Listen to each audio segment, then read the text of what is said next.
วกสิบวชมื้ออื่นกะโกนหัวแล้วก็มีมาเพิ่มอีกผู้หนึ่งมื้อนี้มาจาก101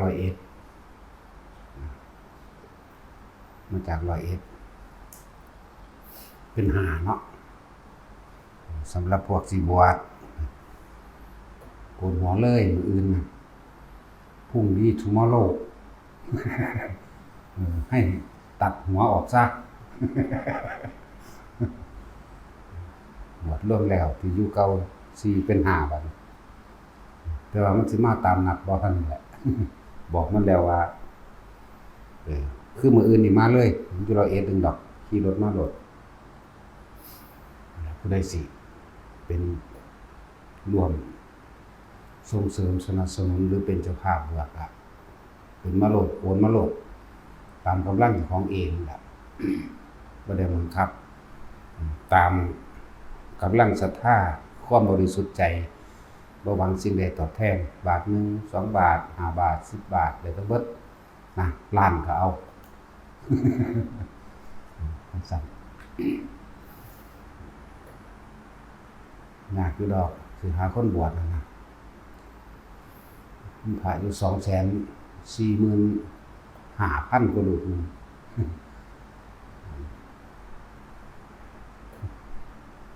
ว่าการบวชเป็นของเฮ็ดได้ยากอยู่บวชเข้ามาแล้วกว่าสิมาล่ำเรียนเล่าเรียนพระวินัยเราเรียนพระธรรมอีกก็ยากเข้าไปอีกเมื่อรู้ในธรรมของวัดปฏิบัติและพระวินัยต่างๆก็ลงมือปฏิบัติอีกยากเข้าไปอีกถ้าผ่านด้านแรกคือการบวชได้แล้วมันก็ในระดับ1ระดับ2ระดับ3ไปเรื่อยแหละว่าแจ้งว่ามีการบวชมันถึงวันที่23บ่23เนาะแม่นบ่เว้ามื้อเช้าเว้ามื้อเว้นก็ลืม วันที่23วันนี้21มื้ออื่น22มื้อ23 23นั่นแหละหลายอันหลายอย่างแต่สิเว้าเรื่องขอวัดปฏิบัติของหมู่ภิกษุนักบวชบางองค์เป็นพระอคันตุกะหรือบ่กะล่ะแบบมาบวชที่นี่จังซี่ก็เหมือนกันหลายๆอย่างที่ในจินตนาการคำว่าจินตนาการคือฟังมาจากอาจารย์องค์นั้นองค์นี้หรือฟังจากเฮาเองในสำนักเฮาเองเกิดความศรัทธาบางที่เขามาแล้วมาเห็นขอวัดปฏิบัติเช่นมีการขุดดินเฮ็ดทางจงกรมขุดดินปลูกต้นไม้ฟันต้นไม้ตัดต้นไม้หรือภาคของเขียว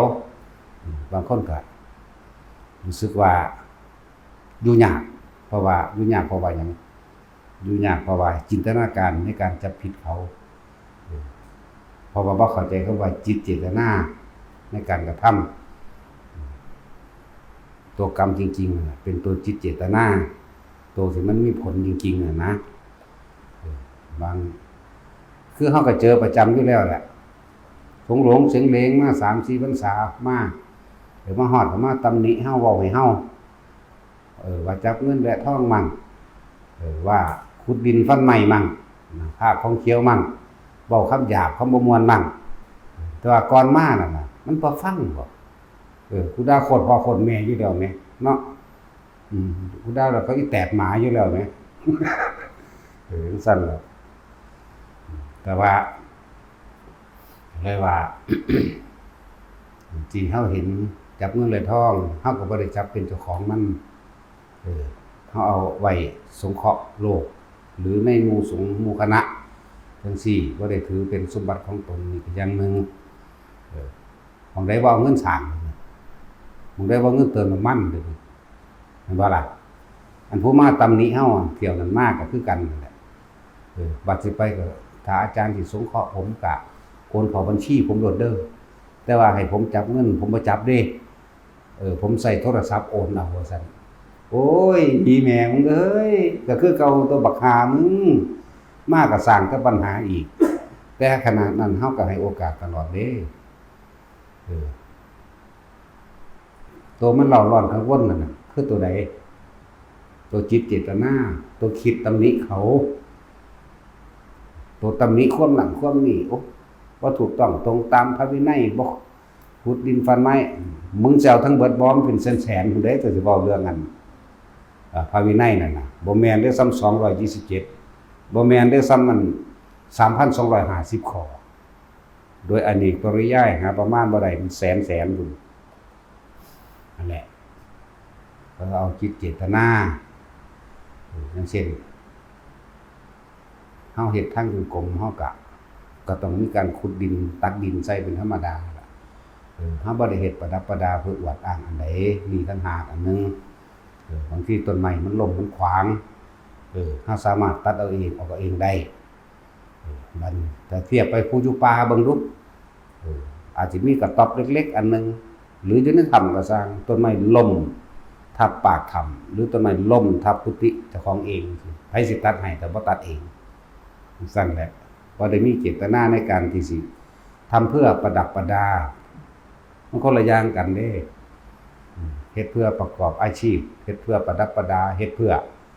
ถ้ามันมีอย่างอื่นเข้ามาแฝงมันจังผิดอันนี้หรือปลูกต้นไม้ก็ต้องขุดดินตัวหรือดินมันลงไปเอาเองบ่ขุดติแม่นบ่สั่นแหละจังว่าบัดนี้จังมาล่ะอยู่ยากโอ้ยผิดจังซั่นผิดจังซี่นะสิบอกให้ถ้ามันผิดเจ้าของเองนั่นน่ะก็บ่ได้รับโทษนำดอกแต่ว่าตัวเองน่ะกลับไปตำหนิเขาเลยเกิดเป็นโทษให้ตัวเองบัดนี้ถ้ามันถูกนี่เอ้าเจ้าอยู่ใกล้พระอรหันต์เจ้าก็สิบรรลุนำพระอรหันต์จังซี่เจ้าอยู่ใกล้ผู้บริสุทธิ์เจ้าก็สิบรรลุนำผู้บริสุทธิ์จังซี่ของบางอย่างเฮาก็มีการลดหย่อนผ่อนลงมาได้อยู่ดอกเฮาบ่ได้เฮ็ดเพื่อประดับประดาเพื่อโชว์ประดับประดาเพื่อให้เกิดความสวยงามถ้าปลูกดอกไม้อ้อมกุฏิเจ้าของเองเพื่อความสวยงามจังซี่ผิดอันนี้จักว่าล่ะแต่ว่าเขาปลูกต้นไม้ทั่วไปมันจะเอาหยังมาผิดมันบ่ได้เป็นของตนบ่ได้เป็นเครื่องประดับประดาเพื่อความสวยงามมันเกิดราคะอันนั้นคนละอย่างกันนั่นแหละอันนึงเรียกว่าพวกนักธรรมนี่จินตนาการพวกจินตนาการเอาเลยลำบากใจเจ้าของเองเลยกังวลเจ้าของเองตัวเองเลยหนักกว่าผู้เขาเฮ็ดซ้ำนะเหมือนกับเฮาเว้าเรื่องภิกษุผู้มีพรรษามาก60กับผู้บวชบาง 7-8 พรรษาไปนำกันแหละมีผู้หญิงตกน้ำภิกษุเถระกระโดดลงไปอุ้มเอาผู้หญิงตกน้ำขึ้นถึงฝั่งแล้วมันว่างไว้แล้วเพิ่นก็ไปแต่ว่าอัน5-6 พรรษานี่รู้สึกว่าตำหนิอยู่หั่นแหละแบกกังวลไปนำทางนั่นแหละโอ้ย10 มื้อ15 มื้ออดล้นทนบ่ได้เพราะว่าหยังความคิดมันสมเขา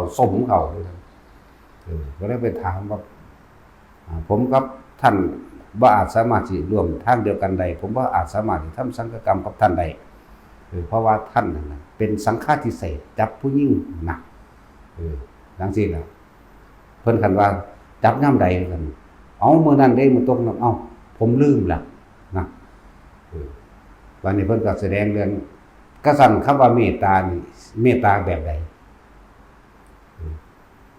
ปล่อยว่างแบบใดปล่อยปละละเลยแบบใดเพิ่นว่า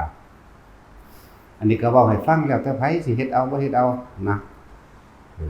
กษัตริย์คำว่าเมตตาช่วยเหลือสรรพสัตว์นั่นเห็นคนตกน้ำปล่อยมันตายติเมตตามาจากหยังมันบ่ล่ะปล่อยว่างบ่อันหรือปล่อยปละละเลยหรือเมตตานี่เฮาก็เอาไปพิจารณาเอาจ้ะ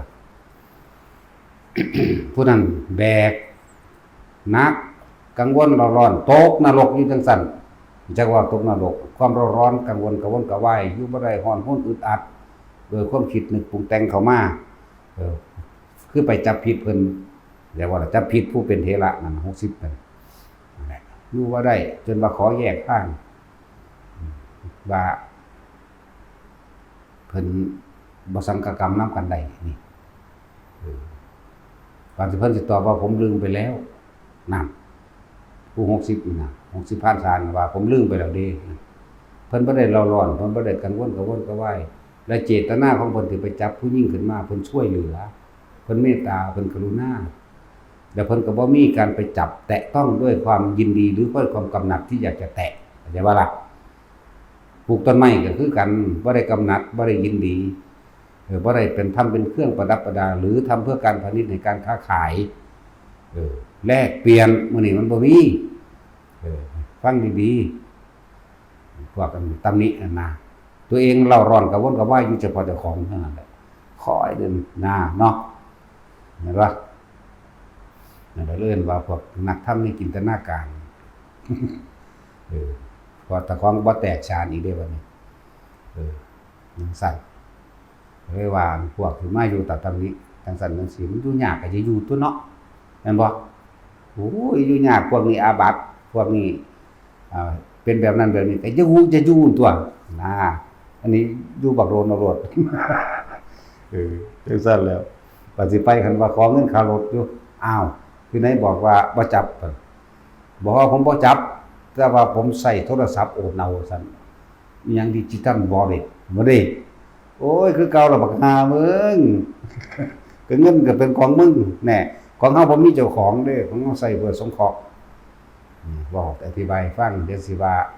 พูดเอาดีใส่ตัวเอาชั่วใส่คนอื่นอีกเนาะบ่สร้างโคตรแมงแบบว่ากูเฮ็ดมาตะกูหรอกต้องด่าไว้ก่อนหลักไว้ก่อนมาโลดกูเอาฮอดเพชรพุ่นเงินทองเพชรพลอยอะไรที่เป็นราคากูแลกเปลี่ยนแมงเบิดแล้วกูมาใส่ประโยชน์เบิดแหละเนาะจังซี่กูบ่เห็นว่ากูฮ้อนใหม่เด้ล่ะมีแต่สดชื่นแจ่มใสเบิกบานยิ่งได้หลายยิ่งเบิกบานเนาะนั่นแหละนั่นแหละจังว่านี่เว้าให้ฟังอย่างนึงแล้วตัวเองนั่นน่ะเบิ่งบางที่อาบน้ำน่ะใส่ผ้าอาบอยู่บ่เห็นบ่ล่ะผู้ใดบ่ใส่ผ้าอาบก็เป็นอาบัติแล้วทุกกฎตัวนั้นเห็นบ่ล่ะแล้วก็เข้าพรรษาต้องอธิษฐานผ้าอาบน้ำฝนเป็นผ้าอาบเด้เมื่อออกพรรษาแล้วก็ต้องปัจจุทารมิออกอันแล้วอธิษฐานไม่เป็นผ้าบริวารเด้จังซี่แล้วมันสิซ้ำใดบัดนี้ที่พวกว่าสิเข้าใจซ้ำใดพวกจินตนาการกับปฏิบัติจริงน่ะวันนี้ไปภาวะพวกกันตำหนิหมู่ไปภาวนาบ่สงบจักเทื่อว่าหยังมันฆ่าตัวคิดว่าให้หมู่นั่นแหละเห็นบ่เทียบให้ฟังง่ายๆนี่นะเจ้าอยู่กับผู้บริสุทธิ์เจ้าคือบ่บริสุทธิ์นำเห็นบ่ล่ะบัดนี้ไปกับไปตำหนิเขาเจ้าแต่ว่าเขาเจ้าเป็นผู้บริสุทธิ์นั่นไผล่ะเป็นผู้เราร้อนกระวนกระวายแม่นบ่ล่ะนั่นทำสังฆกรรมนำหรือบ่สังฆกรรมนำเขาก็ซื่อๆอยู่ได้ล่ะเนาะนั่นแหละถึงบอกว่าบางอย่างที่ว่าบ่อาจสามารถอยู่ร่วมกันได้จังซั่นจังซี่พอสิมีบาปไปนำกันมันสิเอาบาปไปนำกันกรรมนี่เป็นของไผของมันเห็นบ่ก็คือว่าผู้ตำหนิอยู่นั่นผู้คิดอยู่นั่นเล่าร้อนกระวนกระวายอยู่แต่เจ้าของแล้วผู้ถูกตำหนิแล้วผู้ถูกเว้าให้เขาคือบ่เล่าร้อนเนาะจังซั่นแล้วมันสิไปแบ่งให้กันได้บุญและบาปมันอยู่คนละอันคนละอย่างกันของไผของมันแหมแต่ความไปคิดให้มันเป็นเองเนาะผมนุ่งผ้าก็เหมือนกันนุ่งผ้าสบงก็เลยสะดือขึ้นมา1ข้อมืออย่าให้มันหลุดใต้สะดือผิดถ้าสิเว้าเรื่องผิดนั่นบ่ล่ะแล้วก็ในระหว่างตัวส่วนของมันเอง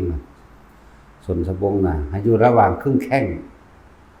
ถ้าเลยขึ้นมาเกือบหัวเข่านี่มันงามบ่ล่ะบ่งามถ้ายาวลงไปฮอดตุ่มหม่องมันก็งามอีกอยู่บ่ล่ะก็บ่งามอีกแม่นบ่ผิดอยู่บ่ล่ะก็บ่ผิดถ้าเลยลงไปก็บ่ผิดดอกแต่ว่ามันสิเหยียบส้นผาปากคาบที่ดินน่ะนะเนาะแต่ครึ่งแข้งน่ะถูกต้องแล้วสวยงามของนี่อันนึงว่าเปิดพุ่งเปิดหยังเปิดไหล่เปิดหยังก็ต้องมีผ้าปกไหล่ปกหยังจังซี่มันต้อง มันต้องเอากว่านั้นบ่แม่นแค่สิว่ามาจับนั่นนี่มึงสิเอา100%ก็ได้มึงบ่ได้ยากเด้ล่ะเนาะแต่มึงสิเฮ็ดได้ซ้ำกูบ่100%ก็เลยเนาะแต่กูเฮ็ดมาบ่แห้งละหา6ปี100%บ่บอกว่าไผเลยหลายอย่างก็เลยว่าอาจสิฟังอาจสิมีศรัทธาในเรื่องของคำเทศน์หรือความเข้าใจในธรรมแต่ว่ามาเบิ่งเขาเจ้าอยู่นำกันจริงๆแล้วเอ้าคือมีขุดดินอยู่คือปลูกต้นไม้นะก็เลยอธิบายฟังว่าเขาเจ้าบ่ได้ปลูกประดับประดาบ่ได้ปลูกประดับประดาเพื่อความสวยงามเพื่อความนิยมชมชอบของผู้ที่เขามาเห็นบ่ได้ปลูกเพื่อซื้อขายและแลกเปลี่ยนใช่ป่ะล่ะเขาจุปลูกไว้เพื่อหยังเพื่อเป็นทานปลูกเพื่อเป็นทานทั้งคนและสัตว์ก็ได้อยู่อาศัยกินปลูกนี่อีกอย่างนึงขุดดินบางอย่างก็ได้ขุดคือทางกรมเฮาก็ขุดเอาดินขึ้นนั่นล่ะจังซี่ก็สิผิดหยังบ่ได้เฮ็ดไปซื้อขายแลกเปลี่ยนบ่ได้เฮ็ดไปเพื่อกำนันยินดีบ่ได้เฮ็ดไปเพื่อให้เกิดหรือหลอกลวงเพื่อให้เกิดลาภสักการะเพื่อให้เกิดความเคารพนับถือแต่แม้กระทั่งการเดินจงกรมจังซี่ถ้ามีคนมาต้องหยุดเด้บ่ซั่นสิพาเฮ็ดอันแนวบังไว้บ่หลายๆคนที่เห็นอันเวลาเดินจงกรมนี่ยังก็เอิ้นหยังแช่บ่ไล่สดบ่แล้วก็มีถ้ามีใจเจตนาในการว่าทำเพื่อให้เกิดคนมาศรัทธาเจ้าของทำเพื่ออวดอ้างทำเพื่อยกตนทำเพื่อถ้ามันมีอันอื่นเข้ามาแฝงนั่นผิดเบิดถ้าสิเว้าเรื่องผิดตรงไหนผิดตรงที่ความรู้สึกมีไผเบิ่งกูบ่นอมียอดไลค์ยอดแชร์บ่นอแม่นบ่ล่ะผิดอันนี้นั่นแล้วธรรมดาธรรมชาติมันแล้ว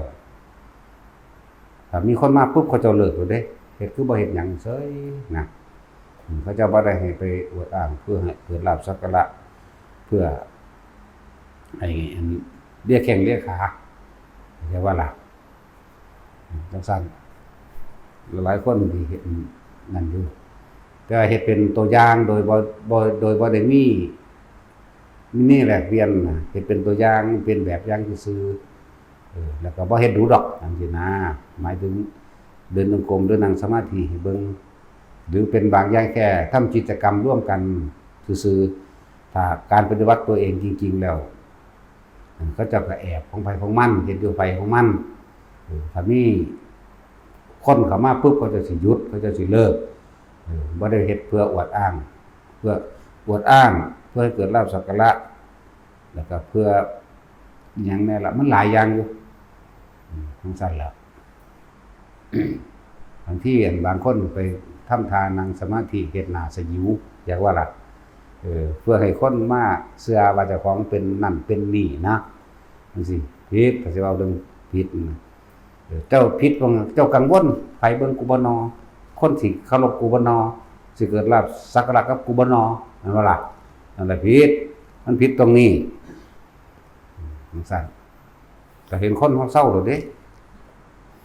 โย้ยตะกี้ว่าได้ยินเสียงคนเฮาหนีโลด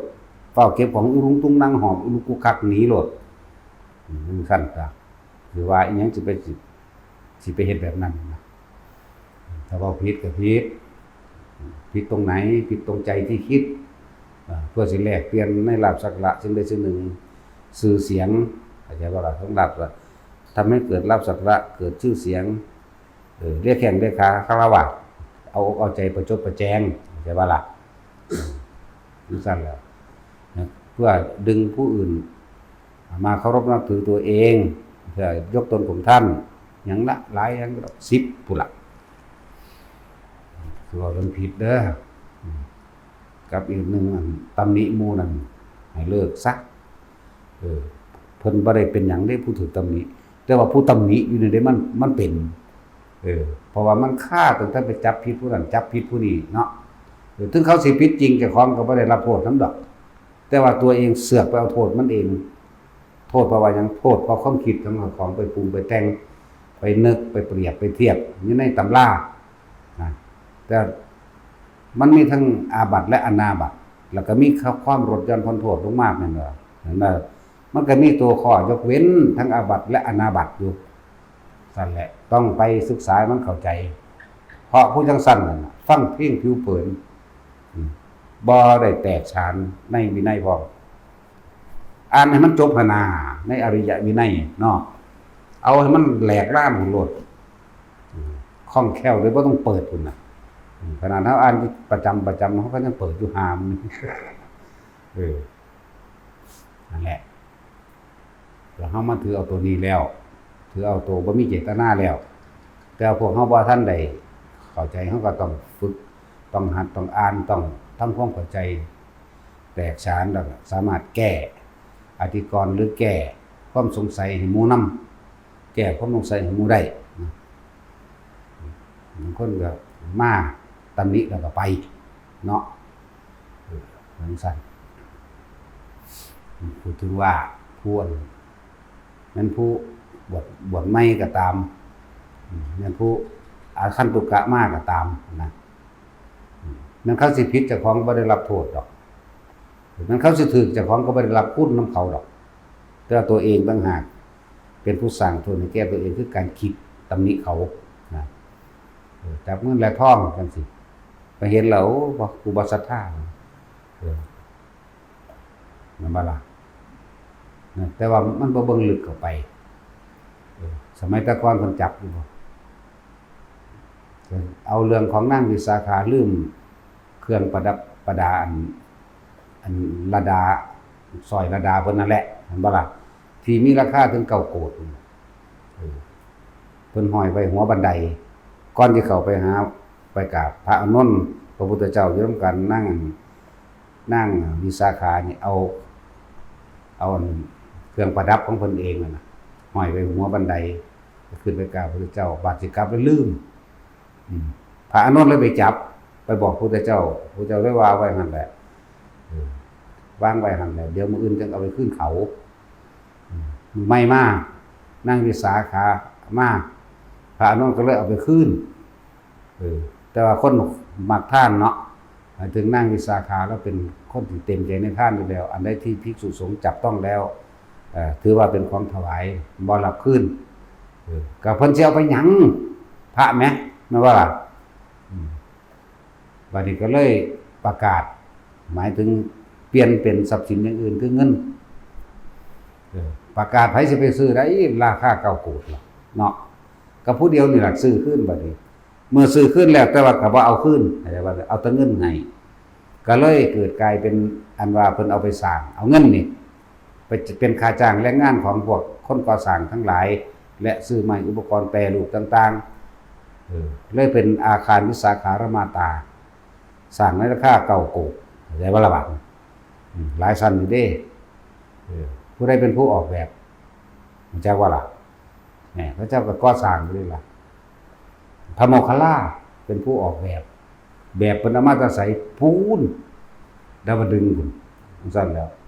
สร้างหลายชั้นอีกต่างหากวิจิตรพิสดารและสวยงามประดับยอดก็ด้วยเครื่องประดับประดาหยังจิรดาหยังของเพิ่นเองนั่นแหละแน่เพิ่นบ่เอาขึ้นจากอย่างเลยล่ะแต่เพิ่นก็ว่าเอาไปใส่ดอกมันก็ห้อยอยู่หั่นแหละมันเสียแล้วล่ะปานบ่ห้อยอยู่หั่นดอกนั่นแหละนี่บอกตัวอย่างให้ฟังการสร้างบาตรมื้อนี้มันต้องใส่สิ่งเหล่านี้แล้วก็ทัศนะหรืออานาปิณฑกะเศรษฐีเอาเงินปูเอาตัวเอาทองซะแหมเนาะ70 กว่าไร่แหมเอาทองปูตะกี้เจ้าเชษฐ์บ่ทันได้เป็นกษัตริย์เลยเป็นราชกุมารเจ้าเชษฐ์อยู่เราบ่ทันได้เข้าถึงธรรมเด้ตะกี้บ่ล่ะอันนั้นเป็นการเศรษฐีขอซื้อมองใดที่มันเป็นที่ดินแปลนเปล่านั่นน่ะให้เจ้าทองไปปูเอาอย่าให้ฟิวอย่าให้มีเล็ดลอดสอดเข้าไปในดินเจ้าปูได้สำใดก็เอาสำนั้นล่ะนับถือว่าเจ้าซื้อโอ้ยหลายขนาดนั้นหลายเหลี่ยมเกวียนอยู่เด้เอาทองไปปูเอาใช่บ่ล่ะเนี่ยเอาหยังเฮ็ดซั่นนะพูดถึงว่าผู้มาตำหนิความนั้นความนี้ ไปทางใดมันก็ขี่รถซุมื้อนี้เนาะก็เป็นตามสมัยมันเลยตะกี้แม่นแล้วเพิ่นย่างเอาคนทนบางที่ถ้าเป็นเรื่องจำเป็นเร่งด่วนเพิ่นก็เหาะไปเนาะเว้ยซุมื้อนี้มันเหาะบ่ได้เว้ยเนาะขี่รถเอาขี่เครื่องบินเอาก็นั่นแหละอีกอันนึงเจ้าเชษนะครับไปเก็บเอาทองหลายเหรียญเกวียนอยู่ตัวเรื่องแล้วมันตั้งหลายกระดอกเลยหมายถึงว่าในเขตบริเวณนั้นที่ปูเอาแผ่นดินเข้าไปที่มันบ่มีหญ้าบ้านเขาก็ซี่เขตให้หลายไร่อยู่ดอกแต่มัน78ไร่ต่อมาก็เจ้าเชษอันซี่ตัวนี้ให้เป็นเขตต่อกันเลยมันเลยเป็น100กว่าไร่อยู่จังซั่นแหละเขายังสร้างล่ะแต่บ่เงินแหมเนาะสิเอาหยังไปซื้อไม้เขาสิเอาหยังไปจ้างค่าแรงเนาะนั่นแหละสำหรับอันผู้ตำนี้เอาแค่ถ้ามึงบ่มีเงินมึงสิสร้างหยังได้วะเนาะความจริงมันก็ดีแต่ว่าเฮาบ่ได้เข้าไปยึดมั่นถือมั่นว่านั่นเป็นของเฮาเป็นสมบัติของเฮาอันใดที่มันเป็นประโยชน์ได้เป็นบ่ให้ฟังซื่อๆเด้ผู้ใดสิว่าจังได๋ก็สร้างแม่งเด้เนาะเวลามึงป่วยมึงก็ได้จ้างค่ารถไปคือเก่าตัวนั่นว่าล่ะอาหารเอาหยังซื้อเลยหรือไปไต่กบไต่เขียดเอาเองบ่เมื่อจะไต่เอาเองมันก็หลายอยู่ได้เฮาอยู่ดีลงห้วยลงหนองกลางม่องใดบางนึงมึงเสร็จเบิดนั่นแหละพระเฮาหลายปานนี้เนาะตัดสินตัดสินก็เป็นผู้ขับรถพาไปห้วยได้เฮามื้อนี้ซั่นแล้วหลายอย่างอยู่ดอกเฮาบ่ได้ไปหลงไหลในทรัพย์สมบัติสิ่งเหล่านั้นเด้บัดนี้สำหรับผู้ตำนี้บอกไว้เตือนไว้มันค่อยสิเอาทองคำเอาเงินกองท่วมหัวอยู่เจ้าก็บ่บาดเจ็บนำข่อยดอกมันค่อยเอาไปเลยเข้าใจว่าล่ะนี่คือวิธีบ่ให้ไปตำหนิผู้อื่นเขาสิเฮ็ดอีหยังเจ้าก็บ่มีส่วนแห่งบาปแห่งบุญนำเขาดอกเนาะทุกอย่างอยู่ที่จิตเจตนานะบ่แม่นการเลี้ยงบ่แม่นการแก้ตัวแต่ว่าอยู่ที่ความบริสุทธิ์ใจเจตนาใส่ก็อย่างนึงความบริสุทธิ์เจตนาใส่ในความบริสุทธิ์ใจบ่เป็นเจ้าของอย่าว่าล่ะนี่คนละอย่างกันเด้อนั่นแหละพูดถึงให้เอาแต่ตัวเองโลดแต่ถ้าผู้ใดมันดีจริงๆมันบ่ตำหนิผู้อื่นเด้เนาะผู้ดีนั่นนี่บ่สิบ่ว่าผู้อื่นเลวเด้แล้วหลายอย่างกลับไปอยู่ณสถานที่ใดไปอาศัยเพิ่นแล้วก็จะไปตำหนินั่นนี่เพิ่นนี่คือข้อสำคัญไปอาศัยเพิ่นแล้วเพิ่นสิเฮ็ดผิดหรือเพิ่นสิเฮ็ดแบบใดก็เบิ่งไปแล้วก็ถ้ามันอยู่ยากก็หนีซั่นตัวเนาะเพราะนั้นเด้ก็ไปเฮ็ดเอาแต่เจ้าของตัวเนาะหนีจังบ่นักอกนักใจมันบ่ล่ะเบิ่งแล้วผู้นั้นก็ผิดผู้นี้ก็ผิดผู้นี้ก็ผิดเนาะโอ้ยยากลำบากกว่านี้อยู่ยากกว่านี้ก็หนีตัวนั่นแหละว่าถ้าสินยากแล้วก็หนีตัวคือเพิ่นนั่นแหละเที่ยวไปยุยงผู้นั้นให้ว่าเฮาเฮ็ดผิดจังซั่นจังซี่เด้บ่ได้ฮู้จักเจ้าของเลยเด้เนาะกูบ่แน่จริงกูเฮ็ดว่าบ่ได้ดอกซั่นแล้วพี่ว่าบริสุทธิ์ใจมันข้างในของเฮาพี่แล้วมันก็แตกกระจายออกไปเป็นที่อยู่อาศัยเป็นกุฏิเป็นวิหารเป็นถนนหนทางเป็นรถเป็นเขาเป็นน้ำเป็นยารักษาโรคให้เจ้าอยู่ว่าซั่น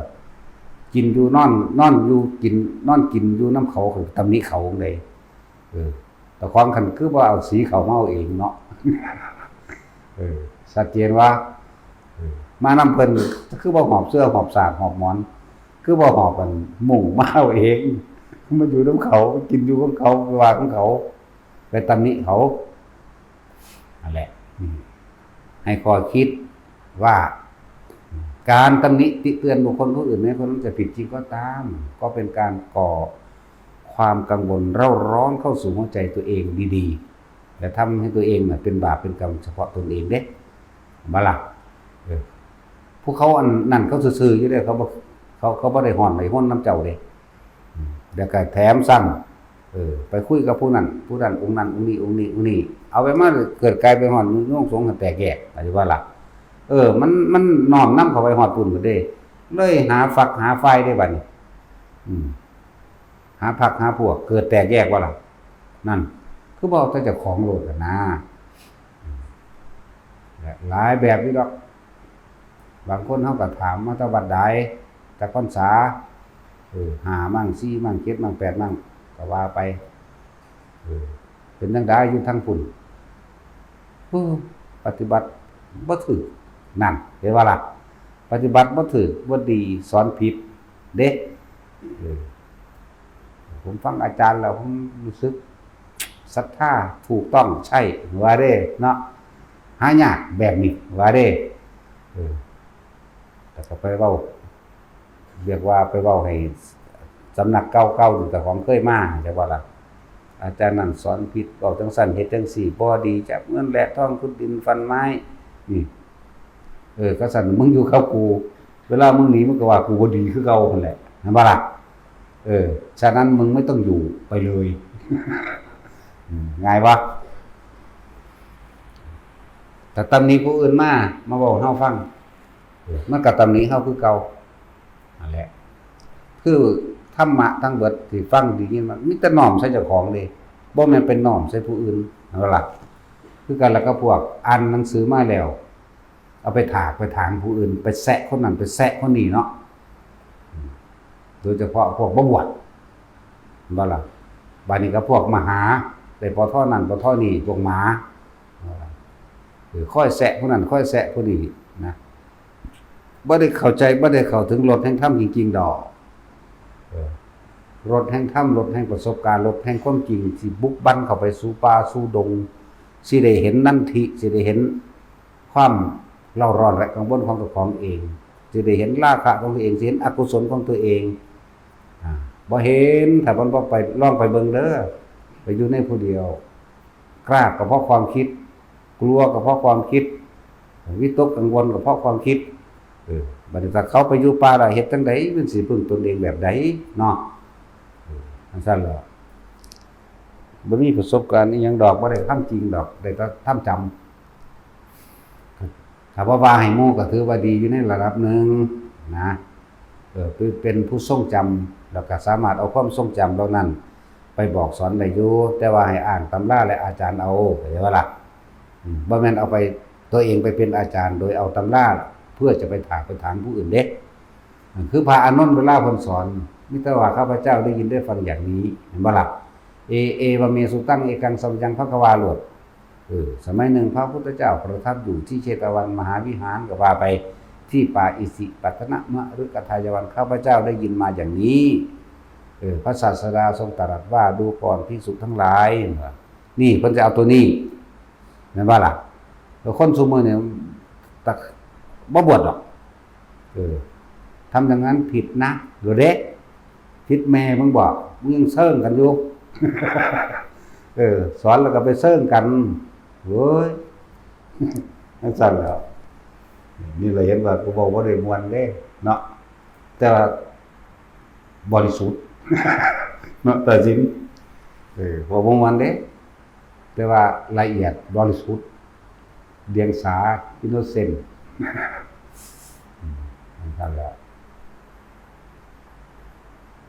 คือจริงๆคือจังเฮานี่เฮาอยู่ตะเฮาเด้เฮาอยู่กลางๆเฮาบ่อยู่ซ้ายเฮาบ่อยู่ขวาเนาะเฮาอยู่ซื่อๆเฮาอยู่กลางๆแหละผู้นี้มาให้ค่าโอ้ยเพิ่นดีแล้วก็ไปอีกผู้นึงมาด้อยค่าโอ้ยผิดแล้วก็ไปแต่เฮาก็อยู่หม่องเก่านี่เข้าใจว่าล่ะนั่นแหละแล้วคนที่มาด้อยค่าและให้ค่าได้หยังเป็นหยังคือว่านำสิ่งต่างๆเข้ามาละในตัวเองเนาะเห็นบ่เขาอยู่เป็นกลางเนาะจักว่าเป็นกลางผู้ใดว่างคิดเป็นกลางผู้นึงก็พ้นออกจากความร้อนกังวลคือทุกข์ทั้งปวงนั่นแหละเห็นว่าล่ะมีอยู่ได้เฮาบ่ให้อยู่เฮาก็ถามไปล่ะเป็นจังไดวัดนั้นเป็นจังไดครูบาอาจารย์นั้นบ่ได้เรื่องจักสอนอีหยังบ่ผิด สอนแบบนั้นแบบนี้เพิ่นสิเว้ารายละเอียดให้ฟังเด้ผิดผมว่าบ่แม่นนั่นบ่ไปตัดสินเขาหรอกบ่ถูกเพิ่นว่าสั้นๆจังซี่ผิดแบบนั้นแบบนี้เฮาก็ฟังไปฟังไปฟังมากก็ผมก็ว่าสิมาขออยู่นำอาศัยบารมีอาจารย์นั่นแล้วเฮาก็สัตว์อยู่ได้บัดเฮาสิว่าให้แต่ท่านอยู่ตรงนั้นมาแล้วท่านก็อยู่บ่ได้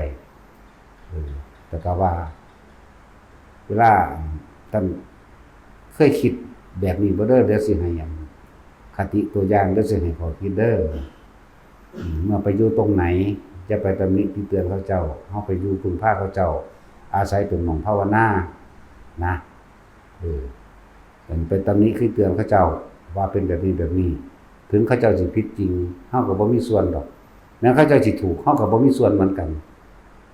ก็ได้ว่าแม้นท่านอยู่ตรงนี้กลับออกไปจากนี้ท่านก็มาตำหนิสถานที่แห่งนี้และหมู่คณะอยู่ในนี้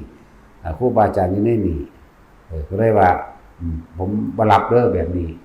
แล้วก็จื้อไปไว้ในข้างหน้านี่เด้อนะเฮาบอกพร้อมเด้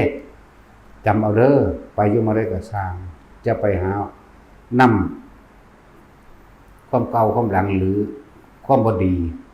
ของครูบาอาจารย์องค์นั้นสถานที่นั้นไปเว้าให้เขาเจ้าฟังความสำนึกในตัวเองนะไปซะนะเฮาก็แบบนี้โลดเด้นั่นแหละแต่พอแก้ได้เฮาก็ให้อยู่แก้บ่ได้เฮาก็ให้ไปสั่นนี่คือบอกเตือนหมู่ภิกษุสงฆ์ด้วยกัน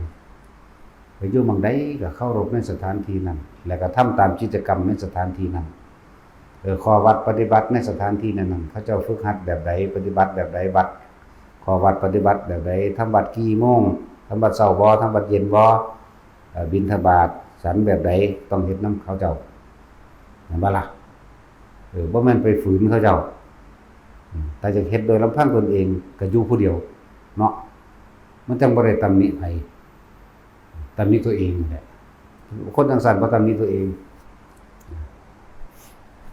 พูดถึงให้ฟังเด้อเวลาไปหันมานี่อย่าไปว่าเขาเจ้าเพิ่นขอวัดปฏิบัติอันนั้นนี่เฮ็ดนำเขาเจ้ามันรู้แจ้งเบิดทุกข้อทุกวัดเป็นหยังเนาะสิไปตำหนิโอ้ยอันนั้นผิดอันนี้ถูกเฮ็ดหยังกรรมฐาน40อย่างพุ่นแม่นบ่ล่ะสิไปตำหนิขอวัดปฏิบัตินั่นนี่เฮ็ดหยังและหลายอันละแบบที่ควรสิน้อมเข้ามาเพื่อละเพื่อเห็นโทษในตัวเองบัดนี้เฮาไปอยู่นำผู้ผิดเฮาก็สิผิดนำเขามีส่วนในความผิดบ่ผิดที่ผิดคือเจ้าของคิดแต่ว่าล่ะบัดนี้ไปอยู่ส่วนนำของผู้ถูกของผู้เพิ่นบรรลุเฮาเจ้าของถูกนำเขาโลดบ่เจ้าของได้รับคุณอันประเสริฐนำพระเจ้าบ่เนี่ยจริงๆแล้วมันก็ควรน้อมเข้ามาหาตัวเองยังยึดติดถือมั่นตรงไหนก็นะครับ เตือนไว้เวลาเดินทางไปหันไปนี่แล้วพอหมู่พระสงฆ์เฮาก็เดินทางไปตามสำนักต่างๆเวลาไปขอข้างพักนำพระเจ้าก็มีอยู่แต่เฮาบ่นิยมให้ไปในบ้านถ้าสิไปค่อยไปตามพระป่าหม่องเขาเจ้ามีข้อวัดปฏิบัติบ่ให้พักในบ้านใกล้บ้านแต่ว่าบางครั้งมันก็มีเหตุจำเป็นก็ได้พักอยู่ก็มีเห็นบ่ล่ะแต่ว่าอย่าไปตำหนิเขาเด้อย่าไปตำหนิเขาเจ้าพักคืนนึง2คืนก็ไปโลดอย่าไปว่าให้กันในนี่ก็มีหลายอันหลายแบบอยู่ล่ะบางคนก็คิดว่าบวชอยู่นี่สิได้เงินหลายเนาะบวชปั๊บหนีไปอยู่น้ำหมู่นัดกันไว้แล้วก็มีบัดนี้ไปแล้วเขาขอวัดของเขาเป็นมหานิกายเขาไว้นั่นโอ้ผมเป็นธรรมยุทธ์บอกไปกินไปฉันน้ำเขาเนาะบาดอีกอย่างนึงคั่นอยู่น้ำเขาบ่ได้กลับมาแล้วมันสึกไปบวชใหม่หาเงินนั่นแหละมาจากไสวะมีนบุรีบ่มาจากหยังก่อนนั่นแหละหลวงพี่พวกเราจังสิชื่อใดมันชื่อว่าใดปานใดอันแนวมันนี่ก็มีจักแม่นอีหยังผ วกจังซี่หลายแบบอยู่ดอกบางคนก็เป็นอาจารย์มาแต่บ่ทันบวชอยู่ฟ้าวบวชแล้วฟ้าวหนีหลายอย่างคือมันเขาบ่เข้าใจสุสิว่าสุสิได้มรรคผลอีหยังอยู่บ่มันบ่ได้เด้ถ้าวินัยขั้นต้นสุก็ยังบ่ละยังบ่ฮู้อยู่เนาะยังบ่เข้าใจอยู่เฮ็ดจังได๋มันสิไปบรรลุหาแม่บ่แนวจังซั่นนิสัยเขาบ่ได้บางคนเถียงเฮาเลยก็มีปวดมื้อแรกก็เถียงผมบ่ฟังไผได้ขนาดเจ้าคณะจังหวัดผมบ่ได้สนใจเด้ซั่นเอามึงมาบวชนำกูแม่มึงหยังกูบ่เป็นเจ้าคณะหยังแม่ไปเลยไปสวดมนต์ข้ามปีเพิ่นว่าเพิ่นบรรลุอรหันต์แล้วสึกลับบักห่านั่นก็เลยหลายอย่างก็ได้ไปบรรลุสวดมนต์ข้ามปีว่าซั่นเอ้าอรหันต์มันก็สิไปสวดมนต์ข้ามปีเนาะซั่นแหละพอหลายแบบอยู่หรอกอรหันต์เกิดขึ้นแล้วก็มีบ่แม่นไปเฮ็ดงานก่อสร้างบ่หลายแบบบ่เป็นหยังดีที่สุดเฮาอยู่ซื่อๆโลดพอด่าคนก็ด่าพอด่าหมาก็ด่าเนาะจังซั่นเด้เอาก็ด่าคนกับหมาได้อยู่ในนี่นะหมามันกัดคนก็ด่าหมาด่าคนเลี้ยงหมาพร้อมจังซั่นแล้วปังไปหั่นน่ะต้องบรรลุแม่มันยังดอกยากว่ะเนาะตะสิงพอตีปากไปก็ตีไปโลดป้าใหม่เข้ามาก็เห็นอยู่นำทางก็ตีโลดเด้อไปก็เลยเดี๋ยวรับผิดชอบเองดีบ่ดีมันใส่เข้าไปตีในเฮือนโลดผู้ใดมีผัวเป็นป้าใหม่ก็เข้าไปตีในเฮือนโลดเนาะเห็นนำทางก็ตีในทางนางโลดเดี๋ยวบ่มีผู้ใดเว้าเล่นได้จังซี่เนาะบ่ให้เขาด่าเลยเบิ่งดูกูสิฮ้อนนำเขาบ่ด่าแม่นบ่ล่ะ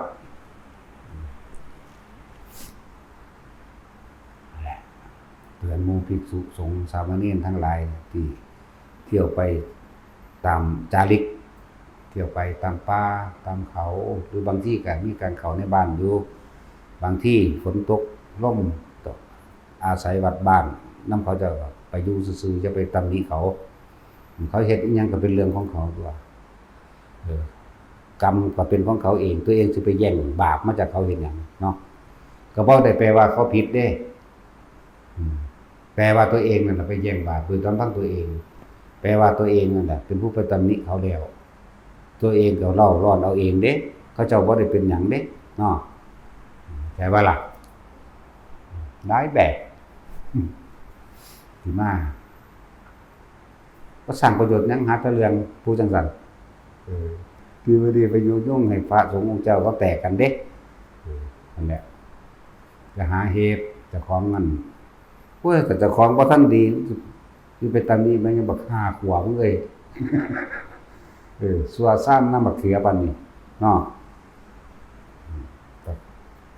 คนดีเขาบ่ตีไผดอกคนดีเขาบ่ตำหนิไผดอกเขาก็เบิ่งตัวเขาเองนะ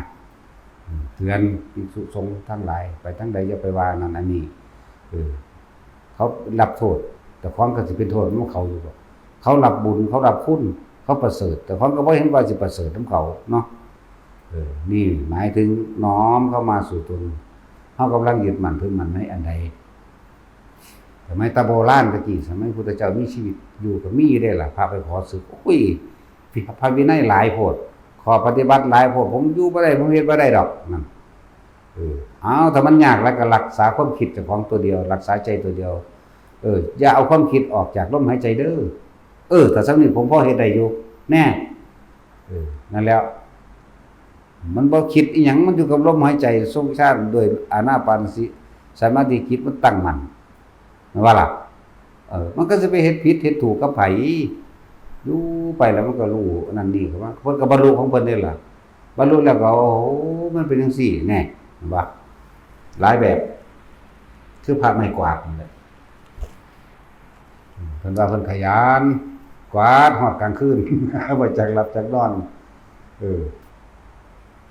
ตื่นมาแต่ดึกๆกวาดบางหันบางนี้สะอาดแปรงตาดีเบิดแล้วก็ไปตำหนิผู้อื่นว่าผู้อื่นบ่ทำบ่ขยันบ่กวาดคือเพิ่นว่าเขาสกปรกกวาดไปเรื่อยมื้อนึงว่าถูกพระอานนท์ที่ กวาดไปหาองค์ใดก็บ้าให้เขาว่าพวกขี้ข้านบ่จักขอวัดปฏิบัติกวาดไปมันเป็นกวาดพระอานนท์น่ะบัดนี้ดินไงกึ๊บแล้วก็ไปว่าให้พระอานนท์เด้ซะเนาะพระอานนท์เพิ่นก็ว่าจังซี่ถ้าท่านเป็นคนดีจริงๆท่านคือสิบ่ตำหนิไผดอกเห็นบ่ล่ะถ้าทำดีแล้วที่เข้าใจว่าตัวเองทำดีแล้วผู้อื่นบ่เฮ็ดแล้วผู้อื่นต้องเลวแม่นบ่เพิ่นถามผู้อื่นเลวทั้งเบิดแต่ว่าวิธีที่ท่านทำนี่ดีผู้เดียวแม่นบ่ท่านบ่สังเกตบ่มีผู้ใดคุยกับท่านเห็นบ่ล่ะสั่นแล้วคนที่เที่ยวตำหนิผู้อื่นว่าบ่ดีทั้งที่ตำหนิพระยันหันเป็น100องค์เห็นบ่ล่ะไปเต็มนี้ถือพระอรหันต์ก็มีบัดนี้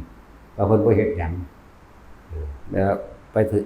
พระอานนท์ก็เว้าแนวนี้แต่ว่าก็ยังบ่ยอมกวาดไปตำหนิว่าพระอานนท์ขี้ข้านอีกเด้พระอานนท์บ่กวาดบ่เฮ็ดขอวัดว่าซ่านไหลไปเลยนั่นสิไปถือภาษาลีบุตรนั่นแหละคือภาษาลีบุตรถ้าจำบ่ผิดเนาะภาษาลีบุตรเพิ่นว่าเพิ่นเบิดงานแล้วเนี่ยเราหมดงานแล้วเราไม่มีอะไรให้กวาดอีกส่วนท่านยังกวาดอยู่แต่ว่าท่านน่ะกวาดแต่ภายนอกท่านไม่กวาดภายในท่านไม่กวาดไม่เขี่ยไม่ทำลายความคิดเห็นผิดถูกความคิดเห็นผิดความคิดเห็นถูกท่านยังไม่กวาดความดีและความเลวภายในใจของท่านนี่จังได้เพิ่นจังได้ขอวัดปฏิบัติให้ไปภาวนาเมื่อภาวนาเดี๋ยวบรรลุอรหันต์ได้ล่ะเมื่อบรรลุแล้วจังเข้าใจบ่กวาดได้บัดจนว่ามีภิกษุผู้เขาเจ้าเคยถือว่านั่นแหละเป็นหยังท่านคือบ่กวาดเอานี่ไม่กวาดของท่านเอานี่ไม่ตาดของท่านนะผมไม่กวาดอะไรอีกแล้วผมหมดงานที่จะต้องกวาดนั่นแหละบัดนี้เขาก็ไปฟ้องพระพุทธเจ้าอีกแล้วเคยไปฟ้องแต่ผู้อื่นบัดนี้ถูกฟ้องคืนนึงว่าถ้าท่านละมันก็ย้อนคืนต่อกรรมพระพุทธเจ้าก็รับรองให้อยู่ท่านไม่ต้องกวาดอีกแล้วท่านหมดงานแล้วจิตของท่านสะอาดดีแล้วบริสุทธิ์ดีแล้วเลยไม่มีอะไรต้องกวาดคือรับรองให้เพื่อให้เรื่องแล้วต่อกันบ่ให้ผิดกันนั่นแหละนี่ก็มีหมดตัวอย่าง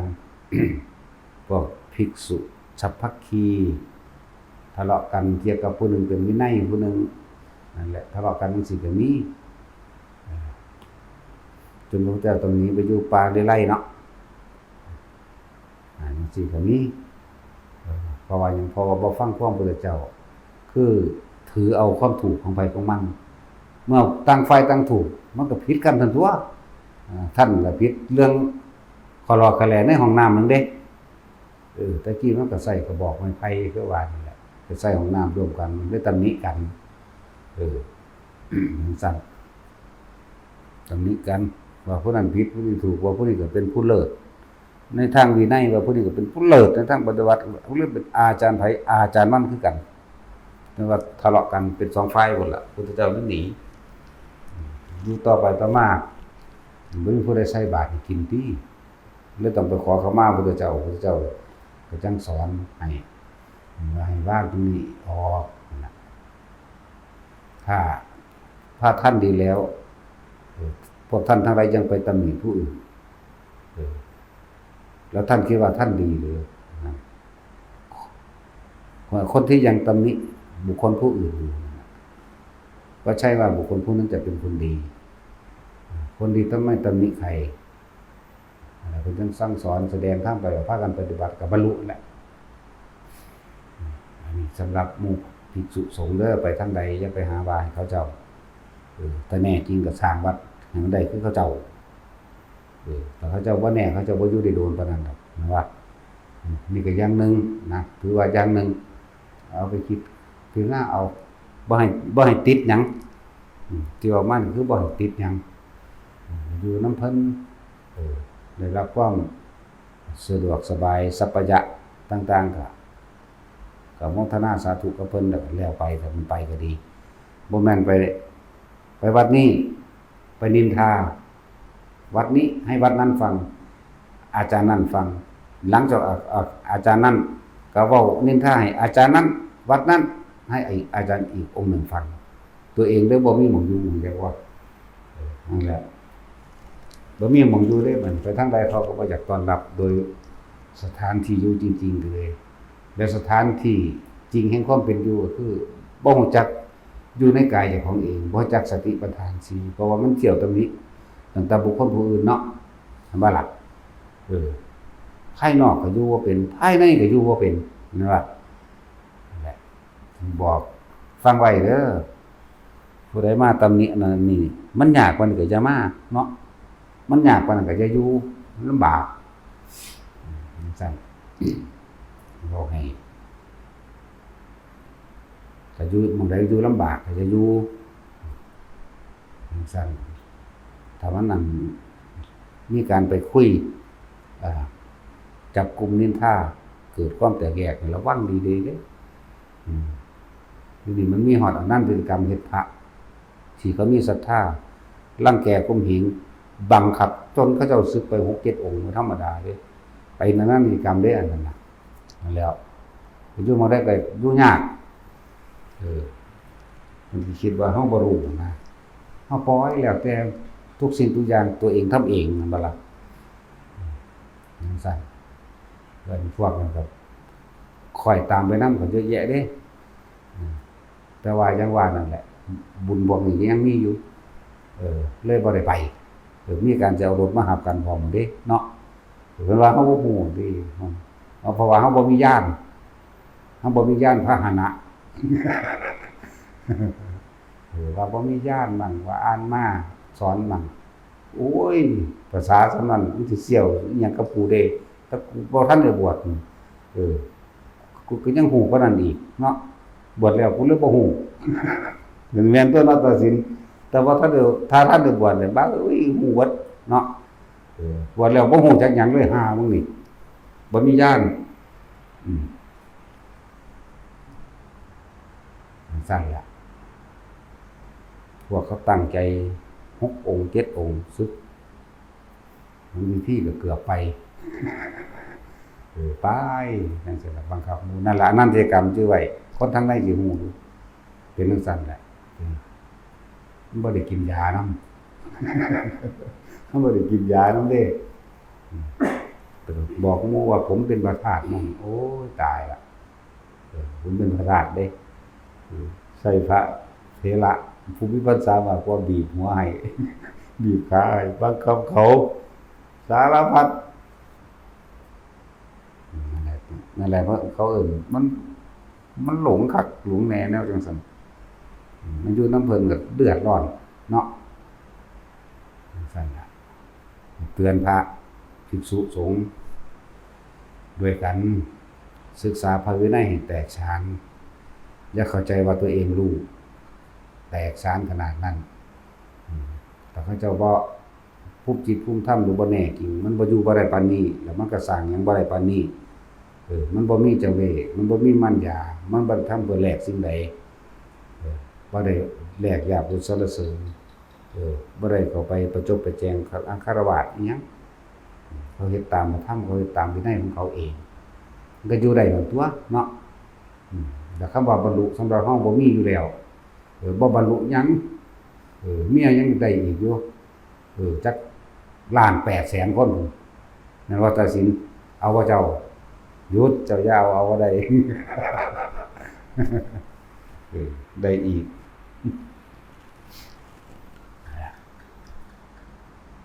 พวกว่าบรรลุนั่นสึกเบิดอีกบักนึงก็ไปใส่ส่วนของคำปีอยู่มันมีที่ท่านอยู่บ่วะเพิ่นว่าเพิ่นเป็นอรหันต์แล้วว่าบวชออกจากโบสถ์มาเมื่อกี้นี่เฮาบ่เว้าดอกบ่ว่าดอกตามนี้แต่ว่าเขาบ่ประกาศคนเจ้าของคุณของเจ้าของแบบนั้น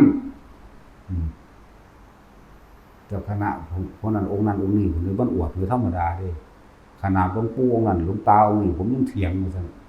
โอ้มันบรรลุอรหันต์น่ะมันไปปีนั้นก็สึกปีนั้นบ่ไปสวดมนต์ข้ามปีแล้วก็ไปบวงสรวงพญานาค หันแมงบอกพญานาคกูยังเจอขี้บินบาทอยู่มันจะไปบวงสรวงอีกอยู่นะนี่คุณก็ห้องน้ำทางก็ซื้อไปอยู่แล้วหลายอรหันต์อยู่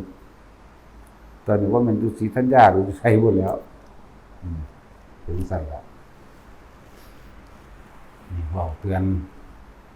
การตำหนิที่เตือนผู้อื่นเด้เขาเจ้าสิผิดหรือว่าผิดก็สร้างตัวเองมันเด้กำลังสิสร้างความเป็นบ้าให้กับตนเองเด้อเขาบ่ได้เฮ็ดหยังเขาสิเฮ็ดจังได๋ก็เป็นเรื่องของเขาส่วนบาปส่วนบุญก็ของเขาตัวเองนั่นควรละความเห็นนี่แหละเพราะว่าสำคัญเด้ออันความคิดเห็นเพราะนางส่วนมากสิสรุปความคิดเห็นว่าเจ้าของถูกนั่นแหละเตือนหมู่พระสงฆ์หมู่เจ้าทั้งหลายอย่าหาเฮ็ดเจ้าตำหนิชนะเขาแล้วเจ้าก็สิไปสวรรค์นรกหรือบ่หรือเจ้าจะไปจังได๋หรือเจ้าว่าเจ้าพ้นบ่นะครับอย่าหลงความคิดคนธรรมดาเรียกคำว่าหลงความคิดหลงว่าเจ้าของคิดถูกแล้วก็ยกเหตุผลอ้างต่างๆนานาสารพัดนั่นแหละยึดบ่ได้ฮู้ว่าเจ้าของยึดเด้เอาเป็นเอาตายตรงนั้นให้มันเข้าถึงตรงพุ่นนะเฮ็ดไปจากเจ้าของพุ่นนะบ่มีผิดบ่มีถูกบ่มีบุญบ่มีบาปบ่มีขาวบ่มีดำบ่มีฮอดพระพุทธพระธรรมพระสงฆ์เอาแปลนพอร้อนฮอดพุ่นตัวเนาะแต่มีอยู่เจ้าก็เกิดอยู่หั่นมันซั่นแหละแล้วแต่สติปัญญาของไผเด้อันแนวมื้อนี้แล้วแต่สิมาเทียบว่าจังไดต้องบ่มีหยังเลยนะตอนเจ้าของบ่ทันได้ถึงก็มีซะก่อนตัวเนาะแต่ถึงแล้วมันบ่มีเด้มีดอกนะง่ายๆนั่นแหละตามลำดับของไผของมันพอกันที่เฮาเว้ารวมๆบ่ว่าเทศดอกบ่เว้าบ่จมบ่ด่าเนาะก็สิจังมันก็ด่าคนนี้อีกแล้วเอาตัวเองเฝ้าสังเกตความคิดเจ้าของให้ดีกับวิธีสังเกตความคิดเจ้าของก็ลมหายใจนั่นแหละเป็นเครื่องเกาะไว้ก่อนอยู่กับลมอยู่กับความรู้สึกในกายเดี๋ยวก็คิดไปตัดสินเรื่องนั้นเรื่องนี้ดึงเข้าไปดึงเข้ามาเดี๋ยวก็จับส่วนต้นชนปลายมันได้เองดอกสะสมไปเฮ็ดไปนั่นแหละว่าการอธิบายนี่ว่ามันละเอียดกว่าเบิดทุกองค์เลยเนาะถ้าว่าจนว่าผู้ใดบ่เข้าใจก็ไปตายซะพุ่นล่ะเนาะเห็นว่าสายันก็ยังไปตายอยู่เห็นบ่ล่ะให้โอกาสครั้งสุดท้ายเด้อบ่ซั่นปล่อยลงนรกได้บาดหมดโอกาสเด้ขี้เดียดเอาตีนเอาขึ้นมานั่นเห็นบ่ล่ะนี่อดเอาในจักหน่อยก็บ่ได้ก็ถือมันลงต่อซะบ่เนาะนั่นแล้วต้องถามคนตายแล้วฟื้นนั่นเขาฮู้เขาเห็นด้วยตัวเขาเองเชื่อหรือว่าเชื่อกันเรื่องของเขาเป็นผู้เห็นเองเนาะย่านบ่บัดนรกเป็นจังได๋เวลาสอนไม่ได้ให้นรกสอนมันเนาะซั่นแล้วจริงหรือว่าจริงกับเจ้าของเป็นผู้เห็นเองมั้ยบ่ล่ะก็น้อมเอามาใส่ตัวเองก็โอ้ย่านบ่บัดนี้ในความรู้สึกย่านบาดกลัวเป็นมาเอาเองดีตัวให้เดตีนให้อยู่บ่เดขวางให้ขวางฟาดหัวบ่จังบาดซะบ่ล่ะก็ยังว่าระวังดีๆเด้อผู้ใดตกนรกกูจะไปจัดการมึงเองว่านี่ยังขึ้นมาอยู่นี่ขึ้นมากครับปรับปรุงตัวเองแก้ไขก็แก้ตัวได้ฟืนได้ไฟเผาไหม้ตัวเองแก้ไขได้ทุกอย่างโดยธรรมแก้ไขฮู้ผิดฮู้ถูกแล้วปฏิบัติตนเองละในตนเองตัวถ้าคนแก้ไขตัวเองได้ทุกอย่างนั่นแหละปรับปรุงตัวเองได้ทุกอย่างพอบ่แก้มีแต่ขู่เขา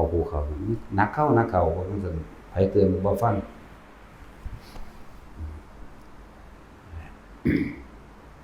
สำหรับม่วนพวกเฮายังมีห่วงฆราวาส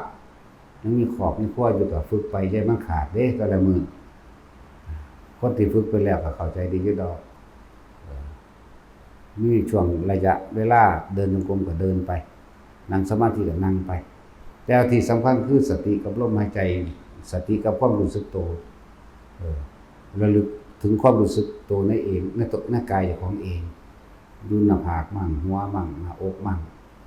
เฮ็ดไปทั้งสั้นแหละเฮ็ดไปเรื่อยๆบ่ต้องไปเล่ง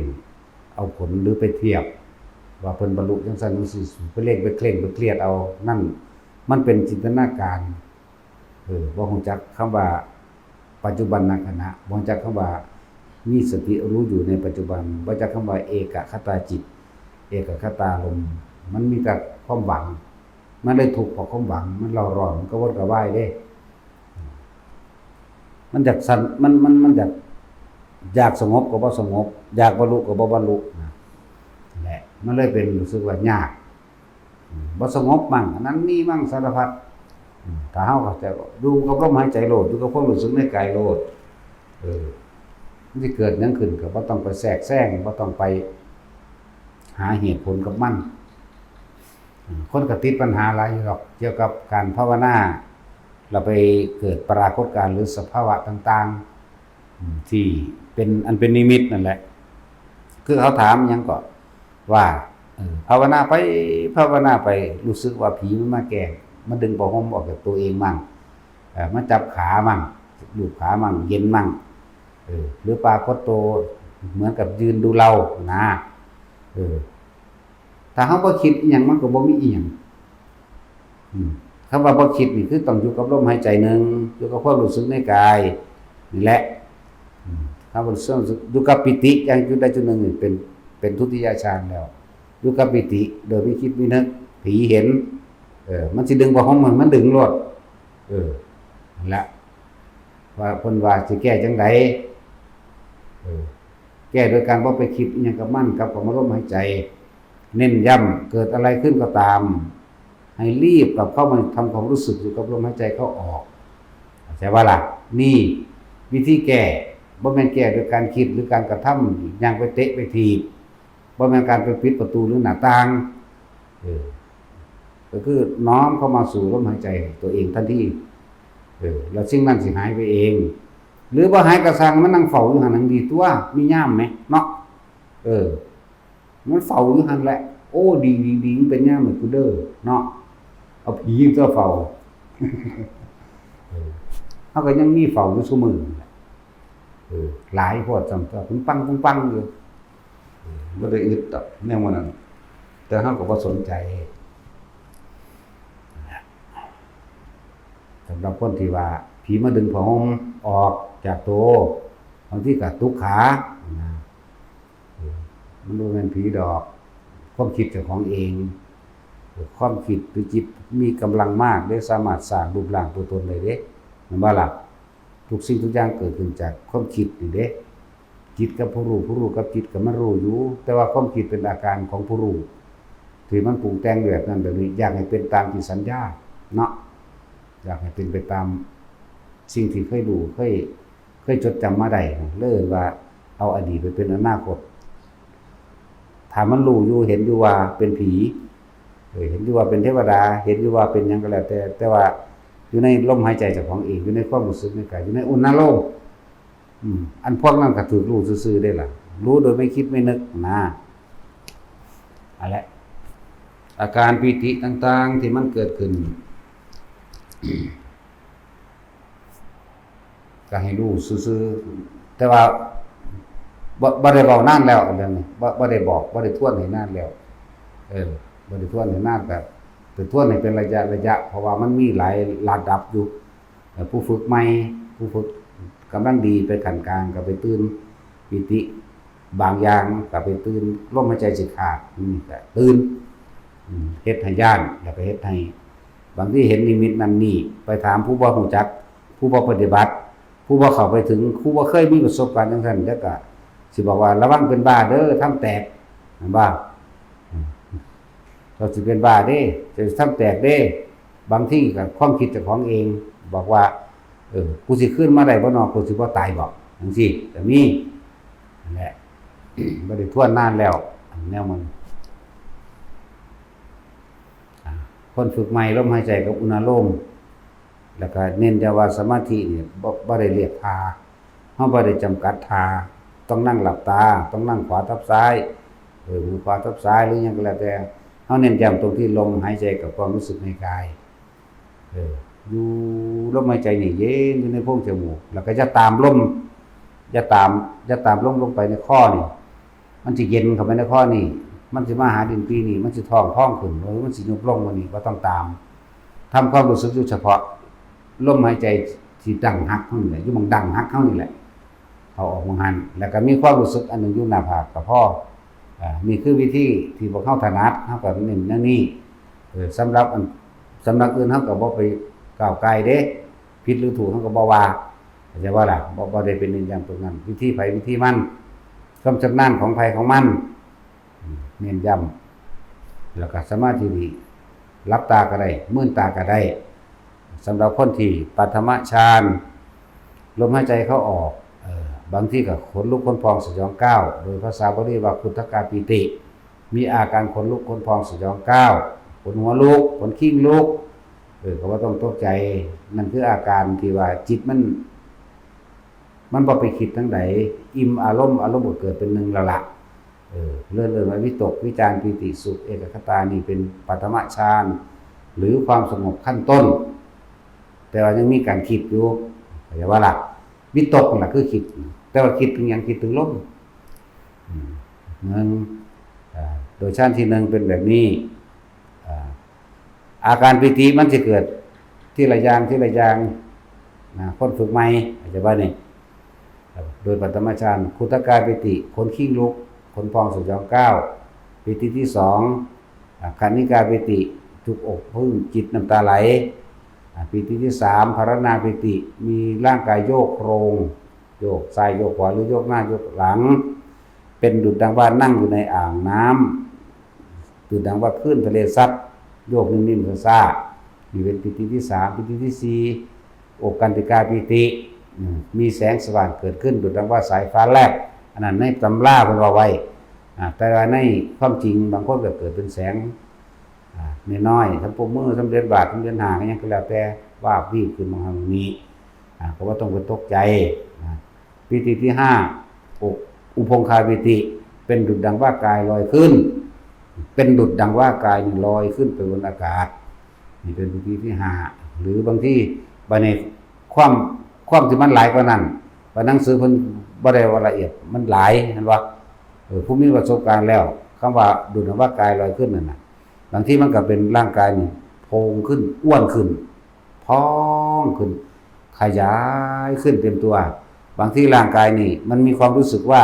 ทะลุขึ้นไปถึงทะลุหลังคาไปจนถึงก้อนสีฟ้าก้อนเมฆ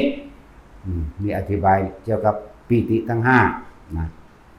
ให้เข้าใจแล้วว่าไปปีที่ห้าเป็นแบบนี้บัดนี้น้อมเข้ามาสู่วิธีการของพวกเฮาในสำนักนี้เน้นการทรงฌานเจริญฌานด้วยการจับจุดอุณาโลมบัดนี้เฮาเข้าใจสื่อปิติแล้วแต่ว่าเฮาจะสร้างกรรมฐานอันหนึ่งขึ้นมาเพื่อให้เป็นฐานที่ตั้งแห่งจิตให้จิตตั้งมั่นเฮาก็เลยต้องใช้วิธีลืมตาฝึกมันก็นั่งฝึกสักวันที่แรกมันคนบ่ทันเป็นเหลือบตาดูไปจมูกแล้วหายใจเข้าพุทหายใจออกโทบ่ต้องตามลมอันอื่นใดๆทั้งสิ้นรู้เฉพาะลมหายใจอยู่ทั้งในโพรงจมูกที่ดังหักสุดแค่ดังหักนี่แหละเข้าออกจนกว่าอาการปิติหรือนิ่มๆน่วงๆนิ่มๆน่วงๆนึบๆตุ๊บๆต้นๆบ้อนๆโยนๆฮัดๆรัดๆตึงๆนี่คือความรู้สึกที่เกิดระหว่างหน้าผากนี่เป็นปัทมฌานของเฮาแล้วบัดนี้ฝึกไปเรื่อยยืนเดินนั่งนอนคล่องชำนาญดีแล้วทุติยฌานชั้นที่สองถ้าเฮาบ่คิดหยังปุ๊บมันสิขึ้นเองเลยในหน้าผากเข้าใจว่าล่ะก็ให้รู้นั่นแหละเฮาบ่คิดหยังมันสิขึ้นไปกลางหน้าผากเองกลางหัวเองของมันนี่ใครรู้ว่าเป็นที่สองและเฮ็ดตัวนี้1กับ2ให้ชำนาญเมื่อ1กับ2ให้ชำนาญแล้วก็หลายๆอย่างก็สิคอยสำหรับคนที่มีอุปนิสัยรู้เห็นเป็นไปจิตเพิ่นจิตรถโผรถเห็นอย่างนั้นล่ะมันก็มีอยู่สำหรับคนที่มีนิมิตมันเกิดขึ้นจังซี่แต่บ่ต้องไปเสื่อหรือว่าต้องไปสนใจ พยายามรักษาลมหายใจกับอุณหภูมิไว้ให้ดีความรู้สึกนุ่มๆอยู่ในข้างหน้าผากนั่นแหละ หรือมันไปทั้งชั้นที่สองแล้ว มันไปขั้นตอนที่สองความสงบขั้นที่สองปีติสุขเอกคตาก็เอานิ่งๆนุ่มๆกลางหัวหรือหน้าผากของเขาเองนั่นแหละเป็นตัวยูเป็นฐานที่ตั้งแห่งจิตนะเป็นฐานที่ตั้งแห่งจิตเป็นฐานที่ตั้งแห่งความรู้สึกก็ว่านั้นว่าสิมีเทวดาลอยไปลอยมาแม้นว่าสิเห็นแสงวาบๆวิบๆเกิดขึ้นแม้นว่าความรู้สึกอันอื่นสิแทรกแซงกันมามีอาการขนลุกขนพองสยองกล้าวแทรกแซงกันมาเนื้อกระตุกก็ตามแขนสะบัดหรือดีดสะดุ้งก็ตามบ่ต้องไปคิดตามว่าเกิดขึ้นจากหยังมันอันนี้คือหยังเกิดขึ้นจากหยังมันเป็นผลร้ายหรือดีผิดหรือถูกบ่ให้มีครับมาอยู่ในความรู้สึกอันเดียวนั่นแหละนวงบนหน้าผากหรือบนหัวก็แล้วแต่อยู่จังซั่นอย่าไปสรุปเหตุผลให้มันซึ่งเรานั่นน่ะมันจะหลอกมันหลอกให้เอาออกจากความตั้งมั่นตัวก็เลยว่าทรงจิตออกนอกมั่งอย่างว่าล่ะรู้บ่เท่าท่านสังขารรู้บ่เท่าท่านความคิดนั่นแหละมันมีหลายแบบคนที่ชำนาญในหนึ่งแล้วสองมันก็ขึ้นเองคือเฮาย่างเดินจงกรมเรื่อยเกิดกายคำว่าเดินจงกรมสิเข้าใจเฉพาะว่าเดินเฉพาะทางที่ตั้งเอาไว้แม่นบ่ที่จริงมันเป็นสื่อของมันซื่อๆเด้เดินสมาธิเฮาเอิ้นบาดนี้เดินให้จิตตั้งมั่นนี่เฮาสิเดินไปตามถนนหนทางหรือหมู่พระเฮานี่ไปบิณฑบาตเนาะเดินบิณฑบาตก็น่วงอยู่หน้าผากมั่งบางองค์เพิ่นก็อยู่กลางหัวเพิ่นมั่งหนึบหน้าบางองค์ก็หนึบหน้าน้ำร่างกายทั้งหลังทั้งหน้าเพิ่นมั่งนี่คือจะออกจากกายฐานที่ตั้งในจิตอันเป็นฐานใหญ่ก็คือกายเห็นบ่วันนี้ย่นย่อลงมากายเวทนาแล้วก็เอาความรู้สึกในกายที่ย่นย่อลงมาเอิ้นว่าเวทนาในเวทนาที่มันน่วงมองนี่ก็ได้บนหัวก็ได้เป็นอุเบกขาเบิดแบบได้เวลาถูกต้องแล้วนะนั่นแหละถ้าว่าเดินจงกรมมันเป็นสื่อสมมติอันนึงว่าเดินในทางและเดินกลับไปกลับมาเนาะบัดนี้เฮาสิเดินเพื่อให้จิตตั้งมั่นหรือตัดออกศัพท์อื่นสมาธินี่แปลว่าจิตตั้งมั่นตั้งตรงไหนตั้งตรงฐาน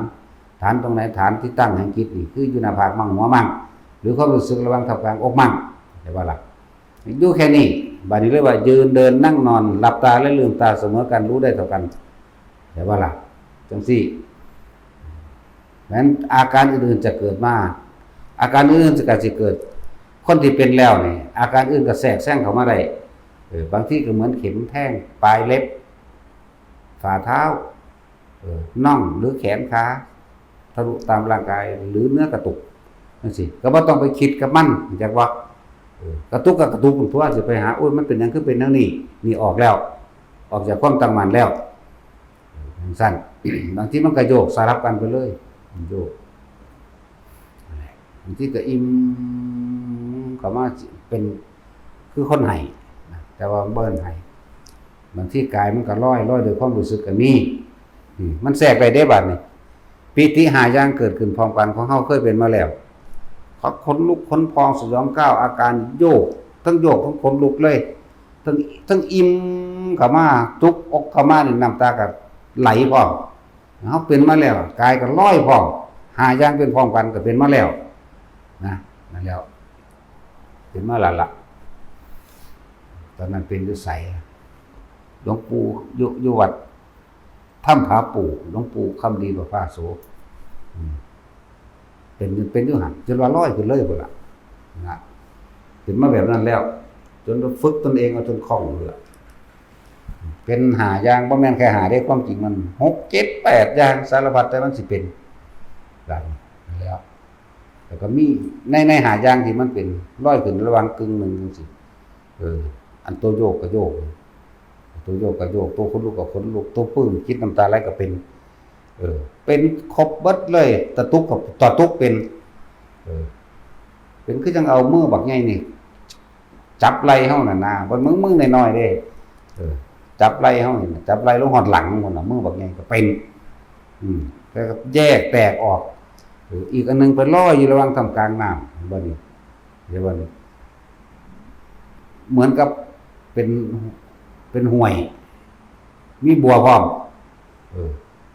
บัวกับบัวแบบน้ำห้วยน้ำหนองธรรมดานี่แหละบ่แม่นบัวดอกโกมุดแบบนั้นแต่ว่าเป็นบัวอันนี้ไงบัวหลวงเนาะบัวหลวงเนี่ยเป็นคือเฮานอนแต่นอนไปจัง400ก็มีเดี๋ยวก็พลิกแพงไปเป็นนอนหงายร้อยไปก็มีเป็นยืนร้อยไปก็มีเป็นนั่งร้อยไปก็มีนั่นแหละนิมิตที่มันเกิดขึ้นเรียกว่าโอคันติกาปิติเด้มันเป็นนิมิตเกิดขึ้นเบิ่งไปตามน้ำไปตามทะเลไปตามภูเขาไปตามปลายไม้มันเป็นของมันอยู่สั่นนานแล้วเป็นนานอยู่เด้มันอยากเป็นชั่วโมงพุ่นเด้แต่ว่าปิติต่างๆหรือนิมิตต่างๆเกิดขึ้นนับบ่ได้เด้นั่นแหละแต่ว่าเขาเคยเป็นแบบนี้มาแล้วบอกให้ฟังซื่อๆเด้บอกให้ฟังซื่อบ่ได้บอกให้เชื่อไปพิสูจน์เอาตัวพอให้ฟังเนี่ยเพื่อบางคนมันเป็นแบบนี้เพิ่นว่างแบบนี้ผู้นี้เป็นแบบนี้ว่างแบบนี้เป็นแบบนี้แล้วเว้ารวมๆนะฮะบางคนก็สิว่าเฮาอวดนะนั่นว่าซั่นเดี๋ยวก็ว่าผู้รู้ไม่พูดผู้พูดไม่รู้ก็สั่นเฮาบ่รู้จักหยังแล้วถ้าพระพุทธเจ้าบ่เอามาเว้าเนาะนั่นเป็นธรรมเฉพาะตนเขาเจ้าเถียงกันถ้าผู้รู้ไม่พูดถ้าผู้พูดนั่นไม่รู้ก็สั่นแสดงว่าพระพุทธเจ้าบ่รู้ตัวเพิ่นยังพูดเนาะนั่นคืออันนี้ตอบปัญหาให้พวกนั้นไปนำเป็นเฉพาะของบุคคลคนนั้นเพิ่นว่าจะเว้านะผู้รู้ไม่พูดผู้พูดไม่รู้เขาเจ้าเทศจำเพาะเจาะจงเฉพาะองค์นั้นถ้าว่าสั่นพระพุทธเจ้าก็บ่รู้ซั่นตัวเพราะว่าเพิ่นเว้าแหมเนาะเพิ่นเอามาพูดแหมคนละอย่างกันนะคือว่าเราผมจับผิดบอกให้ฟังเราเด้อจะมาด่านั่นแหละคำว่าผู้รู้ไม่พูดคือหยังผู้พูดไม่รู้แสดงว่าพระพุทธเจ้าไม่รู้เพราะพระองค์พูดเนาะเลยบอกว่ามันเป็นเฉพาะเด้อเศร้าเลิกถึงกันนั่นแล้วถ้าแน่กินมันบรรลุเขาโหลดผู้ตำหนิหมู่ก็เลยเนาะหรือว่าผู้เอาเป็นเอาตายกันมึงขาเอาโลดว่ามึงสร้างไผก็เลยเนาะไปขาเอาเลยนะหรือว่าหาแมงบ่อันสำคัญเบาเห็นบ่ล่ะบ่น้ำใจไปขาเอาเลยกูก็จะขาเอาคือกันเด้ก็กูสร้างบักใดก็เอียเลยเนาะกูยังอยากขาเอานั่นแหละบ่มันถึงบ่มันสุดแม่มโลดอ้อแอะหลายเถาะเนาะอย่าปิดอย่าบังหยังหลายเถาะทั้งทาลึกๆลับๆคือหลาย